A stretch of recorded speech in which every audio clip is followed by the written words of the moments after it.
Baik, kita mulai aja. Assalamualaikum warahmatullahi wabarakatuh. Pada kesempatan kali ini kita akan membahas tentang introduction to computer network. Sebelum kita mulai, perkenalkan nama saya Ardian Fira. Saya adalah mahasiswa jurusan Teknik Informatika di Universitas Negeri Semarang. Pada kali ini kita akan membahas yang pertama apa itu jaringan, yang kedua komponen jaringan, yang ketiga tipe umum jaringan, yang keempat karakteristik jaringan, dan kelima tren teknologi jaringan. Kita masuk ke bagian pertama, jaringan. Apa itu jaringan? Pasti di sini teman-teman pernah mendengar atau sudah awam dengan istilah jaringan. Jadi jaringan di sini diartikan kurang lebih yang saling berkomunikasi dan bertukar data. Nah, perangkat yang dimaksud di sini merupakan perangkat elektronik seperti komputer, smartphone, iPad, PDA, dan sebagainya. Jadi, jaringan diartikan sebagai bagaimana suatu perangkat kita akan berkomunikasi dengan perangkat lainnya, perangkat teman kita atau orang lain, dan saling bertukar data di dalamnya. Nah, masuk ke bagian komponen jaringan itu sendiri. Nah, yang pertama itu ada host. Jadi, teman-teman pasti pernah mendengar istilah klien dan server. Jadi, host itu diibaratkan setiap perangkat yang mengakses atau merequest data dari server. Jadi host di sini diibaratkan sebagai klien dari sisi pengguna. Nah, si host atau klien ini seperti istilahnya merupakan perangkat yang akan melakukan request data atau informasi kepada server. Biasanya kita sebagai klien akan meminta data berupa tampilan website ataupun email dari server. Contohnya Gmail. Nah, sedangkan si server itu sendiri merupakan perangkat yang akan memberikan respon informasi terhadap request yang kita minta. Contohnya ketika kita menggunakan aplikasi email seperti Gmail, nah kita sebagai klien melakukan request data terhadap email baru atau email-email yang masuk ke email kita. Nah, si server Google-nya atau si server Gmail-nya itu akan menerima request data dari kita dan akan mengambil data dari database si Gmail ini. Lalu akan melakukan respon atau memberikan informasi tersebut kepada kita di sisi klien. Yang berikutnya ada komponen jaringan yang kedua yaitu peer-to-peer. Nah, jadi peer-to-peer ini diibaratkan sebagai klien dan server dalam jaringan perangkat. Nah, maksudnya peer-to-peer ini seperti apa? Misalnya, kita mempunyai satu komputer dan teman kita juga punya satu komputer. Antara kita dan teman kita itu dapat berlaku jaringan peer-to-peer. Artinya kita dapat saling berbagi informasi yang dimiliki oleh kita maupun teman kita. Nah, jaringan peer-to-peer ini mempunyai kelebihan, yaitu pertama mudah untuk di-setup, lalu tidak begitu kompleks, biayanya murah, dan dapat digunakan untuk tugas sederhana seperti mengirim data atau melakukan fungsi print pada printer. Namun, sistem peer-to-peer ini mempunyai beberapa kekurangan. Yang pertama, karena kita tidak mengacu pada satu server yang sentral, artinya semua perangkat atau host yang terhubung dalam jaringan peer-to-peer dapat saling berbagi informasi tanpa diketahui validitas dan informasi tersebut. Jadi, bisa aja informasi yang dikirim itu mengandung suatu program berbahaya. Nah, ini berhubungan dengan kekurangan yang kedua, yaitu terkadang jaringan ini nggak aman. Lalu kekurangan yang ketiga, performa dari jaringan peer-to-peer ini tidak menentu. Nah, maksudnya di sini tidak menentu, yaitu tergantung dengan kecepatan akses internet dari masing-masing host itu sendiri. Jika host dari jaringan kita internetnya bagus, tapi host dari sumber kita mengambil file atau misalnya file dari komputer teman kita itu jelek, maka akan terjadi unbalance terhadap performa dan dari pembagian informasi tersebut. Lalu akan mengakibatkan performa dari sistem ini akan menjadi lambat. Nah, contoh sistem peer-to-peer ini, teman-teman mungkin pernah menggunakan aplikasi torrent. Jadi aplikasi torrent itu dibuat dengan prinsip peer to peer. Nah, biasanya si aplikasi torrent ini akan saling sharing data antar penggunanya. Misalnya si A ingin mendownload sebuah lagu. Nah, kebetulan dalam sistem si torrent, si komputer C mempunyai file lagu yang kita inginkan. Nah, dengan sistem si torrent tersebut, data yang ada di komputer C ini akan dapat kita download secara otomatis. Mungkin prinsip torrent itu seperti demikian, seperti prinsip jaringan peer-to-peer. Lalu ada komponen ketiga yaitu media jaringan. Jadi komunikasi jaringan tidak mungkin dilakukan tanpa adanya perantara antara si host dengan si server itu. Nah, di sini media jaringannya teman-teman pasti udah nggak asing lagi sama ketika gambar ini ya. Yang pertama itu ada copper. Jadi copper ini diartikan sebagai kabel yang menghubungkan antara si host dengan uh, host lainnya. Misalnya ke jaringan server. Nah, copper ini biasanya jika teman-teman sering berkunjung ke warnet atau di kampus menggunakan jaringan komputer kampus, copper ini biasanya contohnya itu kabelnya warna kuning. Nah, kabel warna kuning ini biasanya disebut dengan kabel UTP.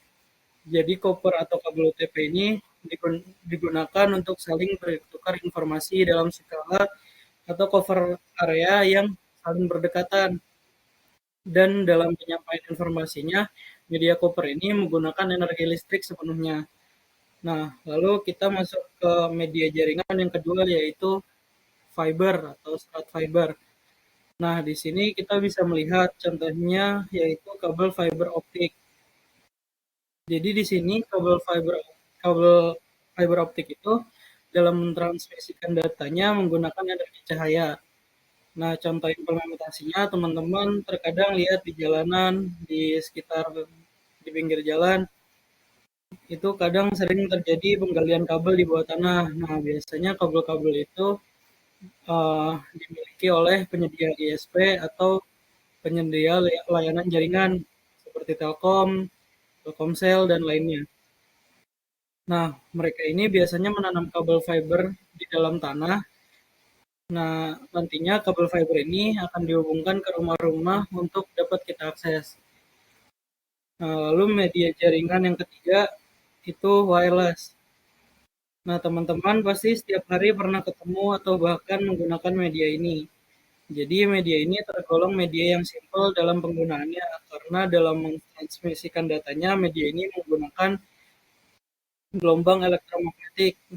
Contohnya dari media wireless itu WiFi. Kita masuk ke bagian 3, tipe umum jaringan. Nah, jenis jaringan itu pada umumnya dapat terbagi menjadi 4.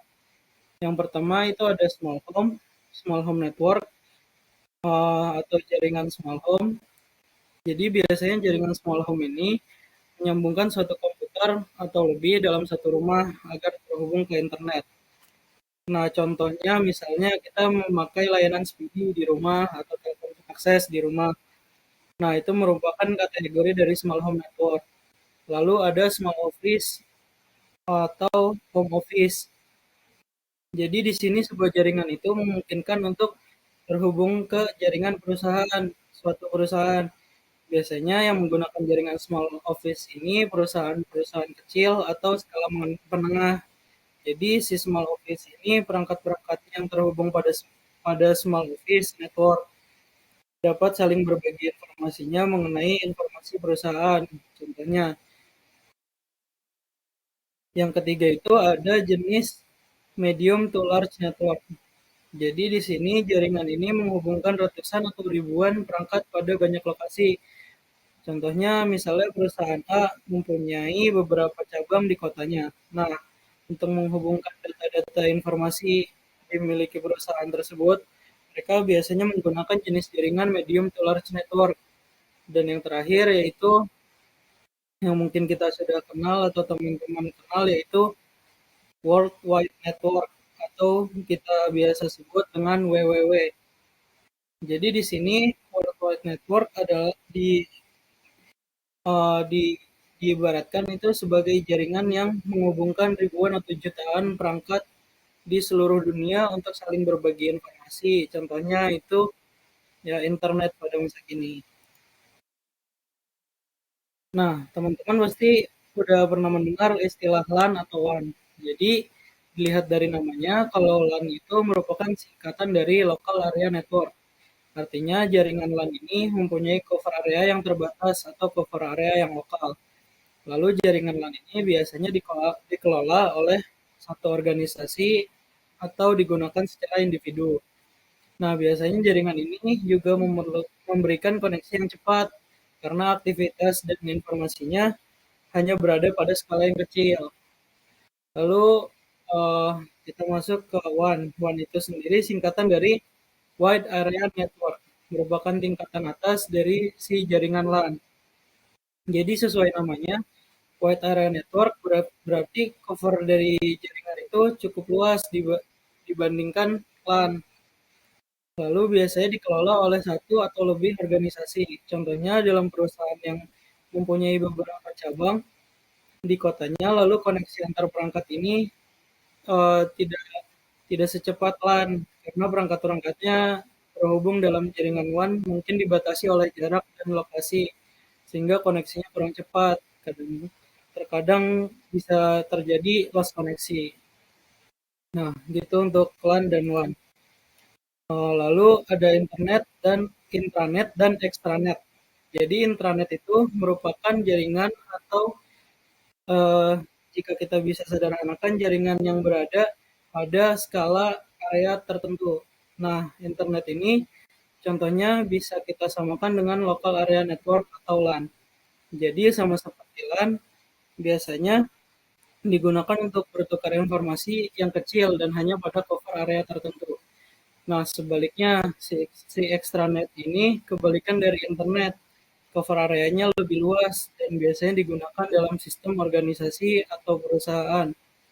Contoh dari extranet itu merupakan sistem WAN yang sebelumnya sudah saya jelaskan tadi. Lalu kita masuk ke karakteristik dari jaringan. Nah, sebuah jaringan itu dapat dikatakan jaringan jika sudah baik eh sebuah jaringan itu dapat dikatakan jaringan yang sudah baik jika mempunyai 4 karakteristik utama. Yang pertama ada fault tolerance. Lalu yang kedua ada scalability. Yang ketiga ada quality of service atau DOS. Yang keempat ada security atau keamanan. Nah, kita beda kita masuk ke fault tolerance. Jadi sesuai artinya, fault tolerance ini diibaratkan sebagai toleransi sebuah sistem atau jaringan terhadap kejadian atau failure yang dapat terjadi pada sistem itu. Nah, biasanya dalam mendesain sebuah jaringan, si, si desainer ini akan menetapkan batasan-batasan untuk melakukan redundansi kepada failure atau error yang terjadi pada jaringan itu. Contoh salah satu teknik untuk mengurangi kesalahan atau error itu yaitu packet switching. Jadi packet switching ini biasanya dilakukan untuk mengatur lalu lintas dari traffic data dalam suatu jaringan dan akan membuat jalur alternatif jika ada kesalahan atau error pada salah satu bagian jaringan. Nah, misalnya ketika kita mengirimkan data pada server, si data itu biasanya akan masuk ke beberapa bagian atau komponen dari jaringan itu. Biasanya jika ada salah satu bagian atau komponen jaringan itu yang memiliki kendala dalam koneksinya atau error, maka si packet switching ini akan mengatur atau memberikan alternatif dari jalan si jaringan ini agar sampai ke server. Jadi istilahnya ada jalan alternatif dari agar data kita uh, yang atau data yang kita request itu bisa sampai ke tujuan. Lalu kita masuk ke scalability. Jadi scalability ini merupakan karakteristik yang kedua dari sebuah jaringan. Sesuai namanya, scalable dari kata scalability dari kata scalable. Diartikan bahwa suatu jaringan dapat dengan mudah atau cepat diperluas tanpa mempengaruhi performa atau service yang sudah dibangun sebelumnya. Jadi intinya ketika kita dalam mendesain suatu jaringan itu atau merancang sesuatu jaringan, ketika ada penambahan fitur atau penambahan user dalam jaringan itu dengan scalability, jaringan yang akan kita modifikasi atau kita upgrade ini mempunyai performa yang bagus tanpa mengganggu service yang udah ada sebelumnya. Biasanya scalability ini kita temukan implementasinya pada penambahan user dalam suatu perusahaan yang akan mengakses jaringan atau informasi dalam perusahaan itu. Biasanya scalability ini difokuskan kepada pengupgradean dari sistem jaringan itu sendiri. Lalu yang ketiga yaitu quality of service. Jadi sesuai namanya juga quality of service ini ibaratnya sebagai metode pengukuran yang digunakan untuk menentukan kemampuan sebuah jaringan. Nah, untuk memberikan service yang lebih baik dan terencana, maka suatu jaringan itu harus memenuhi beberapa atau 3 parameter dari quality of service itu. Yang pertama, dari sisi bandwidth-nya, jadi sebuah jaringan dikatakan mempunyai quality of service yang baik jika mempunyai bandwidth yang teratur atau stabil. Jadi bandwidth di sini diartikan sebagai jumlah data yang tertukar atau diterima sistem, biasanya dalam bentuk KB atau MB. Lalu kedua, latensi. Jadi latensi ini merupakan delay antara sistem klien dengan sistem server. Biasanya ketika kita menggunakan Gmail atau kita merequest data email kepada server di Gmail ini yang dimiliki Google, nah latensi ini akan menghitung waktu delay antara ketika kita merequest data hingga kita menerima email baru dari server Google. Nah, yang ketiga itu ada packet loss. Jadi packet loss di sini diartikan sebagai perhitungan paket atau jumlah data yang loss dalam suatu jaringan ketika kita melakukan request data maupun ketika server melakukan respon data. Tentunya tidak 100% data yang terkirim dalam jaringan itu benar-benar sampai ke server. Makanya di sini salah satu parameter quality of service yaitu packet loss atau paket yang terbuang dalam perjalanan data itu sendiri. Lalu karakteristik yang terakhir yaitu security. Jadi security ini menyangkut bagaimana suatu jaringan itu akan menjadi aman. Atau dengan kata lain, sebuah jaringan tidak dapat diakses oleh pengguna umum selain pemiliknya atau pihak yang berwenang atau mempunyai akses terhadap jaringan tersebut. Nah, security ini ada 2 jenis yang harus kita perhatikan. Yang pertama, network infrastructure security. Nah, network infrastructure security ini berfokus pada keamanan fisik. Contohnya, keamanan fisik perangkat yang terhubung dengan jaringan. Nah, perangkat fisik itu apa? Apa aja? Contohnya seperti router, modem, switch, dan lainnya. Nah, keamanan fisik perangkat ini dapat kita lindungi seperti misalnya menggunakan bahan-bahan yang tahan lama atau kuat. Biasanya si router atau switch dan perangkat lainnya menggunakan bahan-bahan yang tahan lama dan terhindar dari pengaruh lingkungan seperti misalnya campuran besi dan plastik pada switch dan router dalam media pembalut fisiknya. Lalu yang kedua itu ada network infrastructure security juga kita bisa tingkatkan keamanannya dengan tempat keamanan lingkungan atau tempat perangkat tersebut berada. Misalnya ketika kita mempunyai server di suatu tempat, kita harus menyelidiki terlebih dahulu apakah infrastruktur server yang kita gunakan itu berada di lingkungan yang tepat atau berada pada lingkungan yang aman. Ketika perangkat kita diletakkan pada lingkungan yang tidak aman atau rawan kecelakaan atau lembab atau lawan terjadinya pencurian dan lain-lain, maka kita harus mencari lingkungan yang lebih baik atau lingkungan yang sesuai agar kita bisa menyimpan perangkat jaringan tersebut itu dengan baik. Nah, lalu security yang harus kita perhatikan yang kedua yaitu information security. Jadi di sini information security lebih berfokus kepada keamanan data atau aplikasi yang kita gunakan dalam berinteraksi di dalam jaringan, seperti penggunaan password, protokol HTTPS, SSH, dan sebagainya.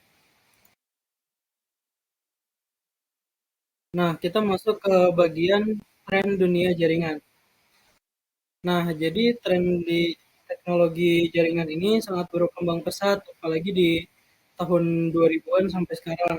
Jadi peran teknologi itu tetap menyesuaikan dan terus berubah agar cepat dan dapat mengikuti perkembangan zaman secara terus-menerus dan mengikuti perkembangan yang ada di pasar.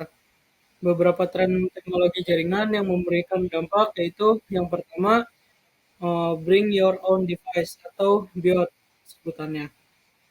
Lalu yang kedua ada online collaboration. Yang ketiga ada video communication dan yang keempat yaitu cloud computing. Nah, yang pertama bring your own device. Jadi bring your own device ini apaan sih? Jadi bring your own device itu atau BIOD ini memungkinkan pengguna itu untuk mengakses perangkat mereka dan perangkat itu dapat mengakses informasi kapanpun dan dimanapun. Nah, BIOD ini mengizinkan pengguna untuk bebas mengakses perangkatnya seperti ketika kita menggunakan laptop, tablet, perangkat pintar, smartphone, atau e-reader. Dengan perangkat-perangkat ini tentunya kita bisa mengakses data seperti portal berita, portal pendidikan, dan lainnya. Nah, ini kemudahan kemudahan akses ini dinamakan Bring Your Own Device atau BIOD. Nah, hal yang kedua adalah online collaboration. Online collaboration ini mulai booming di masa pandemi kemarin saat kondisi kita tidak memungkinkan untuk beraktivitas secara tatap muka. Nah, disinilah peran pentingnya salah satu tren jaringan yaitu online collaboration. Contoh implementasinya yaitu video conference seperti yang kita lakukan saat ini. Nah, lalu yang terakhir itu adalah cloud computing. Nah, dari istilahnya cloud dan computing yang berarti ada awan dan komputasi atau komputasi awan. Jadi, cloud computing di sini artinya sebagai penyimpanan cloud, artinya kita sebagai klien dapat menyimpan data pada server yang disediakan oleh penyedia layanan jaringan. Nah, dalam komputer-komputer ini kita dapat menyimpan informasi berupa video, musik, atau lainnya. Dan kita juga dapat menginstal data pada sistem di server cloud ini. Nah, biasanya cloud computing ini digunakan oleh perusahaan-perusahaan kecil yang tidak mampu atau tidak mempunyai data center sendiri. Jadi biasanya perusahaan kecil ini akan menyewa jasa layanan cloud dari si penyedia sesuai kebutuhan infrastruktur perusahaan mereka. Nah, cloud computing itu sendiri dibagi menjadi 4, yaitu public cloud. Jadi public cloud ini digunakan untuk pengguna umum melalui skema pembayaran, langganan, ataupun ada juga yang gratis. Lalu yang kedua itu ada private cloud. Di sini artinya si perusahaan itu menyewa sistem cloud yang dikhususkan hanya bisa diakses oleh internal perusahaan mereka. Lalu yang ketiga itu ada hybrid cloud. Ini merupakan gabungan dari karakteristik public cloud dan private cloud. Nah, yang terakhir itu ada custom cloud. Jadi di sini custom cloud itu si perusahaan biasanya melakukan perjanjian dengan sistem si penyedia layanan cloud ini. Biasanya si penyedia layanan ini akan menyesuaikan fitur-fitur cloud mereka dengan kebutuhan si perusahaan tersebut. Nah, terakhir sebelum penutupan, di sini ada sedikit bonus sharing website menarik yang bisa teman-teman eksplorasi. Di sini ada website internetmap.net. Jadi, situs ini menampilkan informasi jaringan di seluruh dunia seperti ada website Google, Facebook, YouTube, dan lainnya. Di website ini akan memberikan informasi misalnya si website Google ini IP-nya berapa, diakses berapa kali, dan kita dapat bandingkan dengan Facebook, YouTube, dan lainnya. Uh, Mungkin cukup sekian uh, bahasan kali ini. Jika ada pertanyaan dari teman-teman, dipersilahkan.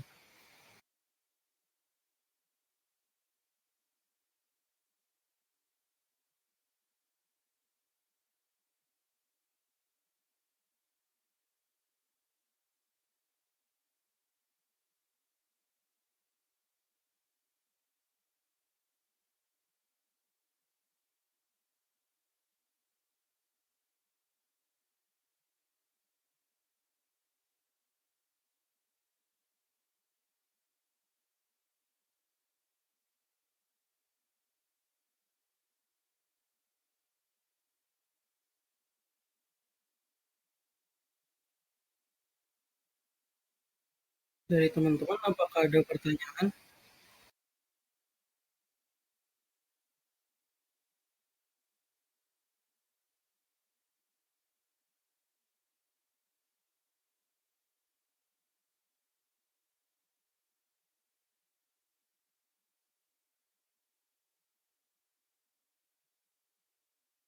Eee, Baik, jika sudah tidak ada pertanyaan, eee, sebelumnya akan saya screenshot dulu ya untuk dokumentasi.